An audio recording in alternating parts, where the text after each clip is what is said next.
preach.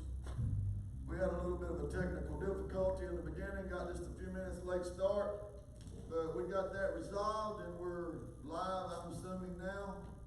And I'm going to read from Psalms 137. And I sat at home this afternoon studying for this message, and tears run down my jaw thinking about what we're going through right now and the things that we're having to battle and struggle with. And Psalms 137, verse 1 through 4. If you have your Bibles out there, you can turn with me. Those here can turn. It said, by the rivers of Babylon, there we sat down. Yea, we wept when we remembered Zion.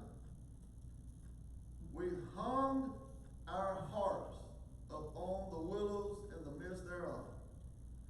For there they that carried us away captive required of us a song, and they that wasted us required of us mirth, saying, sing us one of the songs of Zion. Verse 4 says, how shall we sing the Lord's song in a strange land?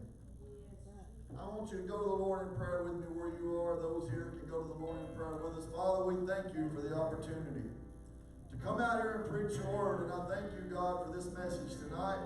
And I think, God, it's very appropriate for what we're going through, Lord. And I ask you, dear God, to help us to get a hold of it, Lord. We know, God, that you have a plan. You have a plan. You've never left your children abandoned. You've never left them without a way out. And we know, God, this too will end. We're asking you, God, these things in your blessed name. In Jesus' name. Amen. I want to preach to everybody that's listening, everybody that will listen, and everybody that's here that there is going to be an end to what we're going through. I don't care how bad you've got it right now, there is an end coming to this situation. I believe way down in my heart that whoever's watching right now, that God has got something for somebody tonight. If you'll just listen to what the Lord has brought to my heart and what he wants me to bring to you tonight, I believe there's good news for every one of us, even in a pandemic right now, with people dying, people getting infected, people losing their jobs and their businesses. I've got good news for you. This will come to pass. It's going to end very soon. And I heard about this preacher. He got on an airplane and he got seated in his seat, and these folks was going down the aisle and they were getting in their seat, and here come a gentleman that was very unpleasant looking. He didn't look like somebody that you would want to sit down beside for an 8-hour flight. And lo and behold, he sits down beside this preacher, and they struck up a little small talk. Where are you going? Where are you from? What do you do for a living? And the preacher looked at him and said, I'm a pastor. And it kind of got the old boy's attention. He said, what kind of pastor are you? He said, I'm a Pentecostal pastor. He said he looked in that old boy's eyes, and he got that faraway look in his eyes. And that old boy looked over there and he said, son, do you go to a Pentecostal church? He said, no, sir. He said, does your family go to a Pentecostal church? He said, not one of my family go to a Pentecostal church. He said, well, what's your connection? He said, I noticed that look on your face. You've got some kind of connection to a Pentecostal church. He said, you wouldn't believe my story if I told you. He said, well, we got plenty of time, so just go ahead and try me out. So the young man really wasn't a young man. He had fought in a war, and he was a pilot, and he'd been shot down in enemy territory. And he said, Pastor, I got put in a prison camp. He said, they tortured us in ways I wouldn't even tell anybody. He said, just a small fraction of what we went through. They dislocated our joints. They broke bones. They beat us with rubber clubs and baseball bats. They shocked us with electrical cords. They beat us with everything they could think of, and they put us in a little cage for weeks at a time that we couldn't even stand up in. They fed us just enough to keep us hungry. Our best friends was rats that would come in, and that was our companions, because we couldn't see the man next to us or the one behind us. We didn't even disclose our names. We didn't want our names to get out that we were in a prison camp. He said, But you know what, Pastor? There was a boy in that camp that had been held captive. And he was about 2 doors down from me. And every night, it didn't matter what that young man had went through that day. He could have been beaten, he could have been tortured, he could have been shot. He could have been all kind of things beyond your imagination could have been done. But just as soon as the sun went down and the prison guards got far enough away that he couldn't hear him, he started a song, and every one of us longed in the afternoon for the sun to go down, because that young man would start singing victory in Jesus. And he sung it with everything that he had, and it gave us, old boys, hope. We look forward to hearing victory sing. And that preacher said, son, do you know his name? He said, no, sir. We just called him Victory, because it didn't matter what he was going through. It didn't matter how lonely he felt. It didn't matter what the enemy had whispered to him that day. It didn't matter how deserted he felt. It didn't matter how hopeless it looked. He found victory and sang victory to us. It didn't matter what he went through. It didn't matter. Victory would sing. It didn't matter if he was lonely. Oh, Victory would still sing. It didn't matter if he was hurting. Oh, Victory would still sing. I want to tell somebody listening to me tonight, you may be in a bad place. We're all in a strange land right now. But don't let the devil steal your song. You got to sing, whether you can sing or not. You've got to sing victory back into your salvation. There's people walking around with salvation that feel defeated, that feel deserted, that feel lonely, because the enemy has stole their song. But no matter what old Victory was going through, Victory had a song. I feel like there's people right now that feel beaten and bruised, battered and weary. They're like the children of Israel that I'm fixing to preach about. They were taken captive, and so many of us feel at this point in this pandemic that we've almost been taken captive, because we can't gather with the children of God like we used to. We can't do the things that we used to do. We can't feel free to go here and go there like we used to. But I want you to understand something. No matter where you are, God is there. God is there no matter what you're going through, no matter what emotions you're feeling, God is still there. I want to tell somebody that feels like a prisoner right now, that may be in a maze of hurt and confusion, that God is there, right in the middle of your confusion, right in the middle of your hurt. God is still there.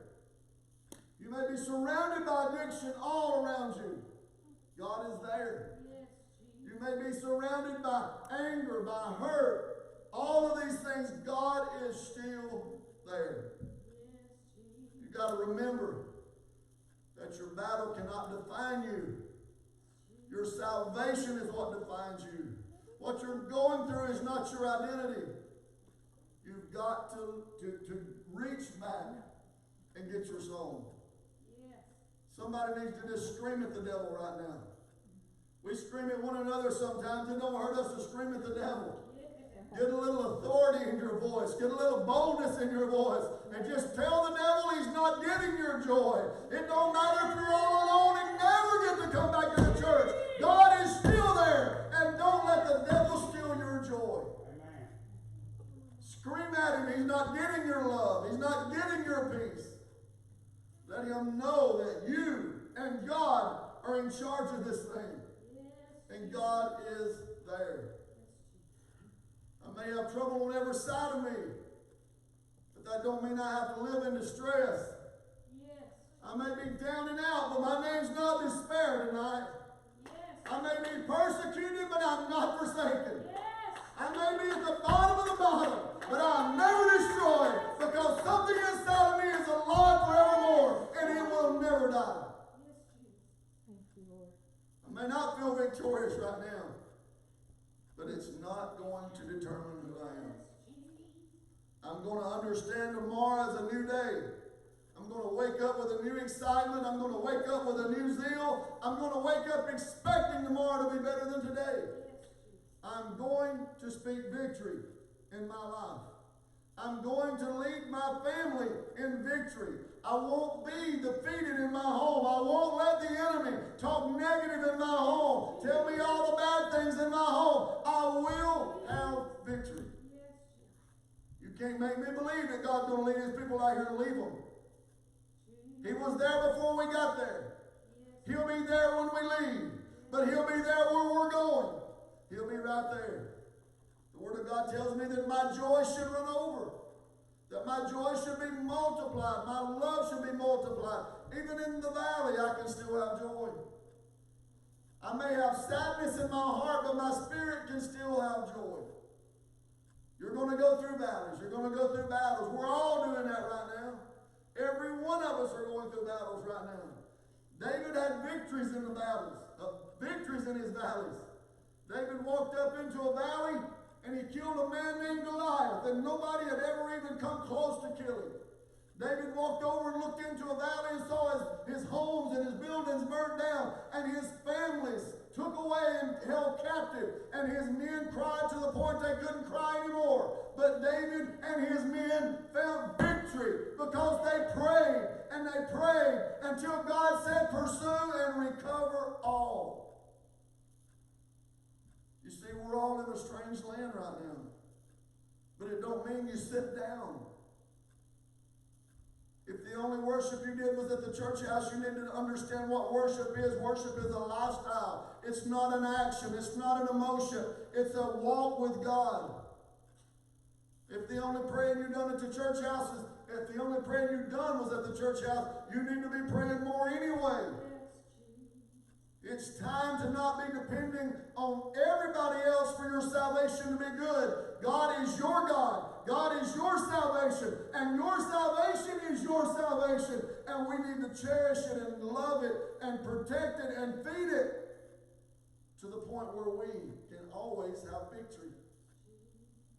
These people were the children of Israel. They was being held in slavery. For over 400 years, God made a way for them to walk out of a place where there was a famine. And they walked into a place where everything they needed was right there. Food and houses and land and livestock, everything was right there. But soon they become slaves.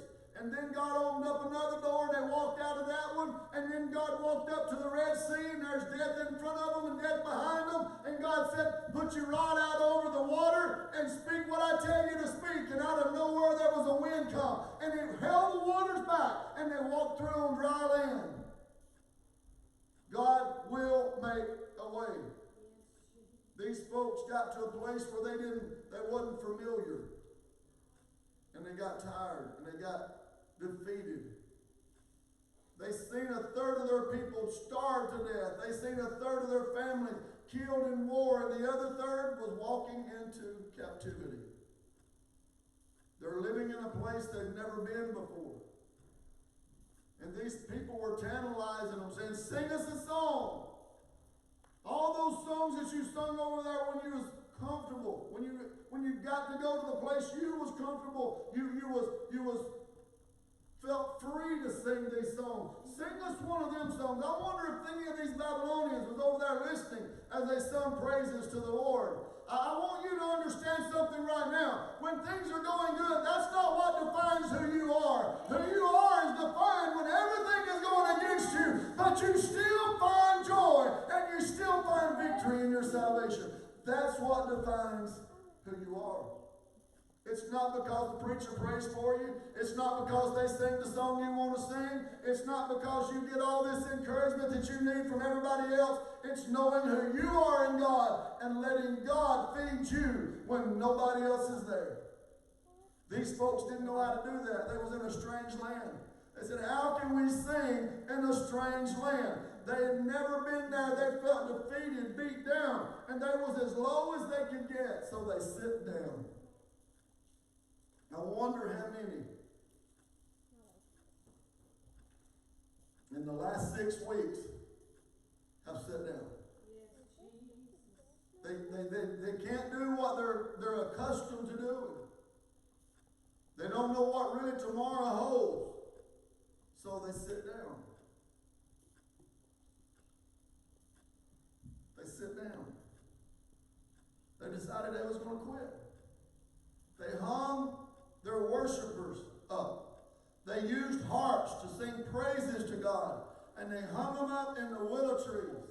You know what they really did? They hung up their God in the tree. They hung up their salvation in the tree. They hung up their hope in the tree. They hung up all of their expectations as being a child of God. They hung it up in the tree. I wonder how many of us have hung up our joy, hung up our peace, our excitement. I wonder how many of us have sit down on God and decided, if I can't do it in the church house, I just won't do it at all. They hung up their hearts. They had a what's the use attitude. We can't do this the way we used to. These last 6 or 7 weeks have been a little different for me. I get to preach to about 3 people in this room right now, but I really believe God is wanting somebody to listen to what the Word of God is telling you tonight. You don't have to just be in a church house to feel God. I felt God in my car today. I felt God in my office today. I felt God this morning in my prayer time. I don't have to be in a congregation. Yes, I love and I long to be in a congregation because I draw strength from people worshiping. I draw joy from them getting restored in their joy. I get all these things, but my salvation is not dependent upon being in a congregation. I've got a God that'll go with me no matter where I go. He'll be right there with me. He'll be right there with me. This is what these guys should have been doing. In Ephesians 5:19 and 20. Speaking to yourself in psalms and hymns and spiritual songs, singing and making melody in your heart to the Lord, giving thanks always for all the things unto God and the Father in the name of our Lord Jesus Christ. That's what every one of us ought to be doing. Getting up in the morning saying, thank you, Lord, that I got up this morning. Thank you, Lord, I could feel the floor under my feet. I could walk through my house. I could see which way to go. I could hear something running through my house. I got all of these blessings, Lord. I may be stuck right here for a little while, but that's going to be temporary. And I'm going to get back over there where I want to be. But I'm going to rejoice till I get there. The enemy wanted them to sing in a strange land. But they were walking in captivity. They didn't see how they could have joy in the situation they were in. They didn't see how they could be happy in the place they were in. They felt lost. They felt like all hope was gone. You see, we can read on in the book and realize that God opened a king's heart, and he made a way for them to go back and rebuild what the Babylonians had destroyed. But they couldn't see that right now. And they just sit down. I wouldn't be surprised if children of Israel was over there when everything was good. And they were sitting there listening. The Babylonians were sitting there listening at those wonderful songs and those wonderful instruments praising the Lord and singing praise to the Lord. And all of a sudden they said, sing us one of those songs. And they looked at him like, have you lost your mind? Can you not see where we are? Can you not really understand the situation that we're in? We're not at home anymore. I remember a young man that was in that crowd. His name was Daniel. And they made a decree that Daniel couldn't pray anymore. You couldn't pray to your gods anymore. You're going to worship our God. You're going to do things our way. You're in our land. You're going to do things our way. But Daniel said, no, I'm not. And you make that decree, that's fine. But Daniel went home and he raised his window toward the homeland where he came from, and he prayed 3 times a day. Just like he did at home. 3 Hebrew children was told, when you hear music, you're going to bow and worship this king. And they said, no, sir, we're not. We've already got a God. We don't need another one. And no matter where we are, we're still going to worship this God. Well, if you do, we're going to throw you in the fiery furnace. Do what you want to. Here's what really sticks in my mind in this. This is why the church needs unity. These 3 boys were standing there, and one of them said, we're not careful to answer thee, O king. Meaning we don't even have to talk about it. We're already in unison here. You do what you want to. Our God can and will deliver us out of your fire. But if he don't, listen to me, king, we're still not going to bow. Even in that strange land, these boys said, no, we're not going to give in to your gods. We're not going to give in. Our God is not going to help us anymore. Our God is still God here, and we will worship him. Those men were elevated above the home crowd to the point that jealousy was all across the land, because those 4 men was elevated in the king's courts, all because they stood for God, worshiped God in a strange land. There was some moral boys that got in a bad place. Well, Paul and Silas was beaten one night, beaten 3 times, if my memory serves me right. They were beating and thrown into the inner prison. Their ankles were shackled, their feet were shackled, but they messed up. They put 2 of them in the same cell. And old Paul said, Silas, are you alive? Old Silas said, yeah, Paul, I'm right here. He said, you know what? We just need to worship the Lord because we just took a whooping for him. So let's just sing him a song. And 2 people, not a church house full, 2 people sat there and worshiped the Lord to the point the Word of God said the ground started shaking. And the walls fell down, and the shackles fell off, and every prisoner that was in that prison, not just Paul and Silas, was free of their shackles. I want you to know something. Some of you right now may be in your home, and your home is requiring an earth-shaking, wall-tearing down, shackle-releasing movement right now. But you're sitting there thinking, what is the use? I can't do anything. But 2 men set a whole prison full loose. To the point the guard said, they're going to hold me accountable. I'm going to take my own life. And he said, do yourself no harm. We're all here. And then that man was won to the Lord. His whole family was won to the Lord. Because 2 people, after being beaten, worshiped and praised God. Tonight, I want you to understand where you are. You're nowhere alone. You are not alone. God is going to bring us, you, them, out of wherever they are. God is going to bring liberty into the place and the battles that we're in right now. But until then, we've got to continue to sing victory. We've got to continue to pray and worship the Lord and listen to his word, read his word, continue with everything that we have and understand that he's a personal God. He's not just a corporate God. He's there with you no matter what you're going through. And he'll make a way where there seems to be no way. He can still heal cancer. He can still repair marriages. He can still heal broken hearts.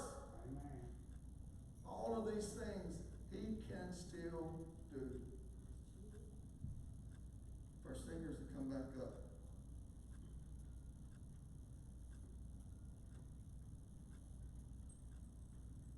This is no place for a child of God to quit. This is no place for us to hang up our harps. This is no place for us to sit down. There's a world that still needs salvation. There's a lost generation out there that still needs God. And it's time for us to let our light shine. A friend of mine on Facebook sings with the Jordan family band, Brother Josh. He said the smallest light will overtake darkness every time. And you may think your light's about to go out, but you get out in a world of darkness and your light can still shine. And your light will still shine. Don't hang your harps up. Don't sit down on God. Find you a song and sing.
We're going to go to the Lord in prayer over our box, all the prayer requests, the ones that's been made tonight on our live feed.